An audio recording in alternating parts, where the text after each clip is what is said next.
La Asociación de Jóvenes Empresarios de Aragón ha mantenido este jueves una reunión con la presidenta del Gobierno aragonés, Luisa Fernanda Rudi, y con el consejero de Economía y Empleo, Francisco Bono. Un encuentro fructífero y satisfactorio para los jóvenes empresarios. Hoy es un día importante porque nos hemos podido reunir con la presidenta de la comunidad y el consejero de Economía para transmitirle la importancia de generar un marco de confianza y legislativo para favorecer que se creen nuevas empresas en Aragón, de emprendedores, y también generar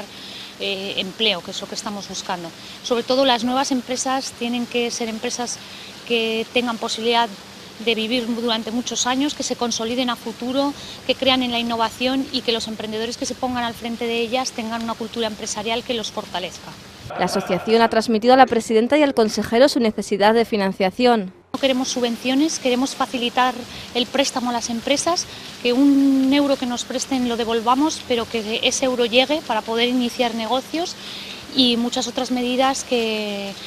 son necesarias ahora mismo para dinamizar este momento y que se sigan creando negocios y aquellos que tienen una idea la puedan llevar adelante.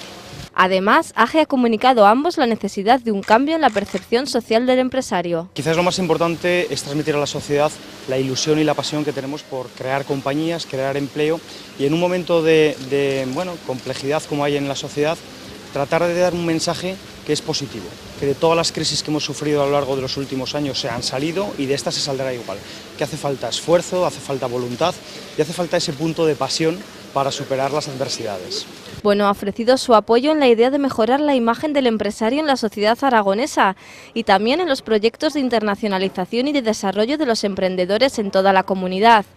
Por su parte, la presidenta del Ejecutivo aragonés ha mostrado todo su apoyo a la asociación de cara a futuras acciones y ha asegurado que trasladará esta necesidad de respaldar las líneas de actuación de AGE al resto de consejerías y direcciones generales.